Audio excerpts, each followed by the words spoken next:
Blaring Out Show. This is the Blaring Out with Eric Blair show, and we're here at the after party for NAMM 2010 with Eddie Jobson. You know him from Roxy Music, King Crimson, UK. The UZ project is a more of an instrumental guest project where I can pull in virtuosos from anywhere in the world, and sometimes famous people and sometimes not famous people, but just form these impromptu bands. It's kind of something like a cover band for the music that we were part of making. So it's kind of a cover band for progressive music. Sometimes we play UK material or King Crimson material. We've even played Mahavishnu Orchestra material. So that's what that is. So that lineup changes, you know, at almost every tour. And some people only come in for one concert.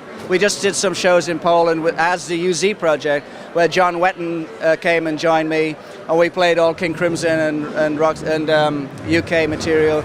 And Tony Levin was on stick as well at the same time. So, you know, I get some pretty interesting lineups going on. UKZ is like a new thing, a new band that is just going to play UKZ music. Now tell me about the call that you got from Brian Ferry to join Roxy Music. How did that come about? That's a long time ago. Brian Ferry's sister and my sister actually shared a room in college. And so that's how we knew of each other. And when I was 17, he asked me if I would orchestrate his first solo record.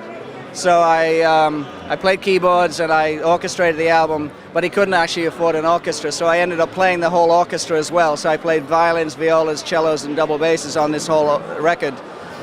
And so that's how I started out with Brian Ferry on his first record. And then shortly after that, I replaced Brian Eno in Roxy Music when I was 18. So that's. For you, what were the highlights of your Roxy Music period? Well, I probably shouldn't say this, but the highlights were probably the fact that I was 18 and I was a teen idol. And we had screaming girls, you know, all over the hotels and police escorts. And, you know, it's like Michael Jackson and the Beatles or something. So to me, that was like really exciting. You know, we had police motorcades, you know, with motorbikes taking the limousines down one-way streets the wrong way, and policemen stopping traffic at the traffic lights and things like that. You know, that was as an 18, 19-year-old, that was pretty exciting. Now, how did you come to use this lucite violin? This transparent, was it lucite? Yes, you call it lucite, plexiglass, perspex. There are different trade names for it, but well, Curved Air, their logo was a rainbow. And so it's about the prism. And so they had a period where all the instruments were made out of plexiglass lucite. And so it's actually Curved Air's sound engineer. His father was a sculptor, and he carved those violins for me. And I've actually just started using some of them recently that have never been used before. I have a green one, I have a blue one, I have a pink one, and I've just started using them on these recent UZ tours. Now, tell me, what was the first time you actually met John Wetton?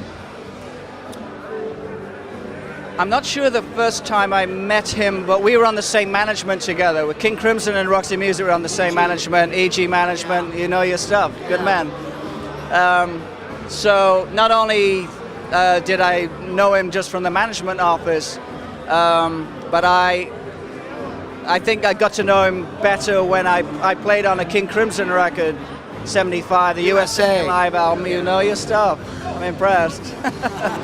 And then John also played bass on a Roxy Music tour as a guest bass player. So we went on the road then. That's how I got to know John. Was that the 75 tour? I believe it was 75 or 76, I'm not sure. And then at what point did you, I mean, I know Brian went solo for a while. We also did a Brian Ferry solo tour. Where we played the Royal Albert Hall with an orchestra and everything. So yeah, John was on that, I believe. Yeah. What did you learn from your time with Roxy Music? What did you learn about yourself as a musician? As a musician, that's harder to answer because Roxy Music was very much away from what I had started doing with Curved Air before that.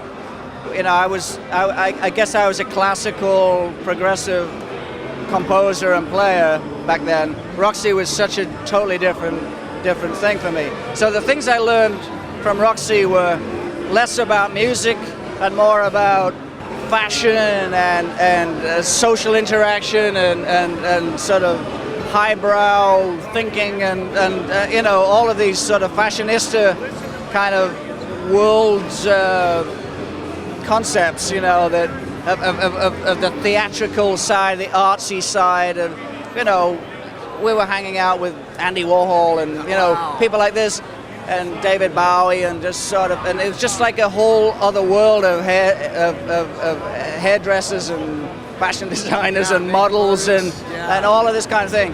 Just a very, very different sort of approach to life and art, and you know, and we stayed in very sophisticated places, you know, very high class, white glove, top hat kind of hotels all the time, and it's just this whole other sort of world, bohemian world that I wasn't familiar with at 18, coming from the north of England, you know. So that's a lot of what I garnered from all of this experience, you know. What do you remember about your encounter with Andy Warhol? Oh, not much. Just he used to come to the concerts, and you know, we'd be at parties or whatever. I never got into any deep conversation with Andy Warhol, but you know, I just met him and just, you know, to be perfectly honest with you, the first time I came to New York, I didn't even know who Andy Warhol was, and everybody's pointing to Andy Warhol and going, well, okay, you know. So that was again part of my coming out as a teenager, learning about, you know, downtown New York and the art scene and all of that. Now, tell me about your transition from Roxy to Frank Zappa. Well, that was obviously a very odd transition. Fortunately, I was able to make a leap like that because I was very flexible in what I was able to move to. To me, again, it was a continuing education. This was my college, you know. I didn't go to college because I started too young. So going from Roxy to Frank brought me out to Los Angeles, to America, to live and view America through Frank Zappa's eyes. So that's a perverse way of looking at America, but that was my first real experience of living in America and trying to understand Frank's world and his friends like Captain Beefheart and these characters, and try and kind of comprehend all that. I'm still only 21, so. Now, you told Frank, you said, I'll stay with you for 1 year, and then I'm gone. And you lived up to what you said. I left 1 week exactly that week a year later, yeah. Your next project is UK. That's right. Well, that's why I was able to sort of leave a year later. I knew that just being with Frank for a year would be a great educational experience and just a great experience all around. But it was time for me to discover who I was and what I really did, and I decided that I should go back to England because I'd been approached to basically reform King Crimson. Yeah. And so it was going to be with Robert Fripp and Bill Bruford and John Wetton. It was the Red period King Crimson, which is still my favorite period of King Crimson. And I was going to be the fourth guy, and it was going to be called something other than King Crimson. And then once Robert dropped out, then it became UK. We brought in Alan Holdsworth, and the rest is history. Now, I heard that the version with Alan was very turbulent, and so that's why eventually he left, and Bill left with Alan, and then Terry, you called him up and you said, come on in. Yeah, you know, I mean, any outfit like that where you have such strong personalities that have done so many other things already, even though we weren't that old, you know, we'd actually done a lot of things. It's very hard to make those kind of characters compromise to the degree that they need to compromise. So, you know, so we were able to do it for one record, but then people just don't want to compromise anymore, you know. It's like, you know, I really want to do more of this because that's what I want to do. I don't want to lean it toward you. So for me, it was easier because I was sort of in the middle of all those compromises. We had Alan on one side and we had John Wetton on the other side. So I was in the middle, so I was fairly comfortable with the whole thing. And that's why, in many ways, people perceive it now as being my band, because it's my music that everybody was most happy with.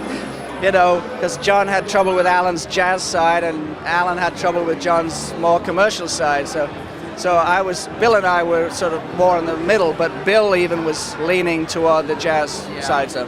And then eventually Really last. you do Zinc. I started the Zinc album, and then was called by Ian Anderson to help him with his solo album. So I did that, and then they decided after the fact that they would turn it into a Jethro Tull album. That became the A album, and then I ended up on tour with Tull. What would you like to promote right now to your fans? The two things going on, the UZ project. I've just been touring the world again after 27 years of not touring the world, and I've recorded everything, and I'm presently about to finish mixing a live album, the best of UZ 2009. So I guess that's the one thing that I would promote right now. Eddie Jobson, always a pleasure. You are the man. Blairing Out with Eric Blair show with Eddie Jobson signing out. The Blairing Out Show.